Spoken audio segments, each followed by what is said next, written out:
If you're looking to improve your aim, then make sure to check out Control Freak and use the code OGXRAYZ to get 10% off all the products. Link in the description below. Yo, what's up guys, it's XRAYZ. Welcome back to another Call of Duty Black Ops 3 Zombies video. Now what I have for you guys today is going to be a really interesting, maybe boring, I don't know, but a really interesting video because we're going to be talking about some of the things that happen in zombies and how they can be explained. So I thought it'd be pretty cool to see what the real world effects of what happens in zombies would be. So originally I was going to make a video about the moon and it being destroyed, what would be the effects to the actual Earth if the moon was destroyed. But before I got into there, I wanted to learn more about how it would be possible to actually destroy the moon, how much force and stuff like that. And as I did more research, it actually got pretty crazy. I mean, you guys are gonna see, we're gonna go through the numbers and stuff and a little bit of statistics and learn a little bit of history while we're at it. And I just thought this would be really interesting for all of you hardcore zombie fans. So if you guys enjoyed the video, guys, it's gonna be the first episode of Zombie Labs. I'm just calling it that for now. And if you guys enjoy it, make sure to leave a like and a favorite. And of course, if you are new, if you enjoy videos like these, then of course make sure to subscribe. So first episode, we're gonna be talking about how much force it would take to destroy the moon, obliterate it, and then also like a shattered version, and we'll talk about that. So let's jump into it. So first of all, we're gonna keep in mind everything surrounding the story from the time frame to what was available at the time, and then after that we're gonna kind of break off and pretend, hey, what if it was scientifically possible at the time to do it? What would it take? So we're gonna start off realistically, and then we're gonna talk about, you know, if it was possible and we were in La La World, or in this case in the Call of Duty Zombies universe. Let's go ahead and start off with how much force would it take to destroy the moon. All right, so real world, how much would it take? It would take 2.96 times 10,000, 132.96 times 1,013 megatons of TNT. Basically, that means it would take 30 trillion megatons of TNT to completely obliterate the moon. Now, what do I mean by completely obliterate? This means that you turn it to all to powder, it's gone, destroyed. This means that there wouldn't be fragments of giant pieces of moon flying to the Earth and destroying it. And if you didn't do enough damage, it would actually cause the moon to just kind of float still up there, which is kind of weird. I was doing a lot of research on this. So if you didn't do enough force or damage to the moon, it would crack it apart, but it would essentially kind of come back together, not completely perfect, but you know, it would kind of gravitationally come back together and kind of do the same thing that the moon does. Now, if we took that into standards of what the most powerful nuke that has ever been detonated in human history, it would take 600 billion of the largest, biggest, deadliest warheads ever built, sort of like the Russian Tsar bomb, the biggest nuclear bomb ever detonated, but well, it would take about 600 billion of those to destroy completely the moon. So let's backtrack a little bit and talk about when these events took place. Now, we all know that Der Eisendrache actually took place a little bit after the events of the Giant, or in this case, Der Rayz, which was estimated to have happened sometime after October 1st, 1945. So at the time, if we're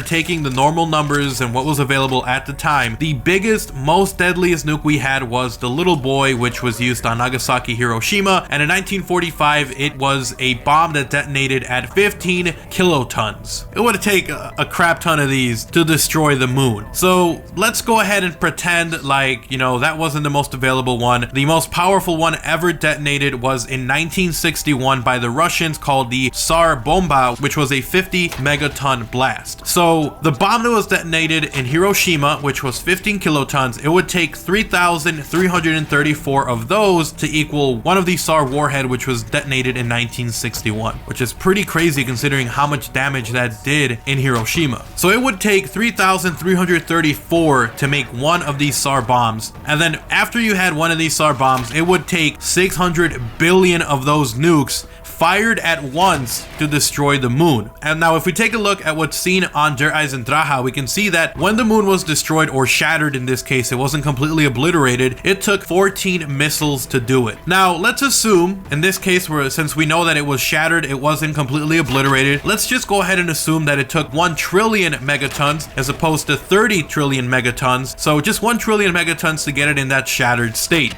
Now, if we go by the math in Der Eisendrache, that would mean that those 14 missiles that were shot at the moon to shatter it would have about 71 billion megatons of TNT per missile. That's really freaking crazy. Or in this case, it would take 20 billion SAR bombs to shatter the moon to the condition that we saw in Der Eisendrache. So realistically, if we were able to save up, in this case, 20 billion SAR bombs, we might be able to shatter the moon. And if we go by by zombie logic, that would mean that every single missile that was shot at the moon in Der Eisendrache had 71 billion megatons of TNT in it, which is impossible. It's impossible. By standards today, it's impossible. But again, this is zombies, and I wanted to give you guys a look into some of the cool things that are in the story that are just kind of, hey, it happened, but pretending like it did happen today, it would take that much nuclear power to shatter the moon. Anyways, guys, I know it's got a little bit long and it's a little bit weird, but I wanted to make a video like this because I thought it was really, really interesting, and I thought maybe you guys would really enjoy learning a little bit about the science and like the actual stuff that would happen in real life and how much it would take, stuff like that. In the next video, we're going to be actually talking about the moon, what would happen if it just was obliterated, or in this case, what would happen if it was in that shattered state, what would happen to the Earth, what would be the after effects. So we're definitely going to cover that one in the next video. If you guys enjoyed this one, guys, make sure to leave a like and a favorite. It does get the content out there and it is very much appreciated. And if you enjoy videos like these, if you want to see more of them in the future, in-depth stuff like this, theories, Easter egg information, storyline information, and a whole bunch more, then of course make sure to subscribe. Thank you guys so much for watching the video. If you guys want to keep talking zombies, Twitter is the best place to do so. And of course, if you guys want to, feel free to use my discount code OGXRAYZ to get 10% off Control Freak and G Fuel, along with my other sponsors. I'm out. Peace.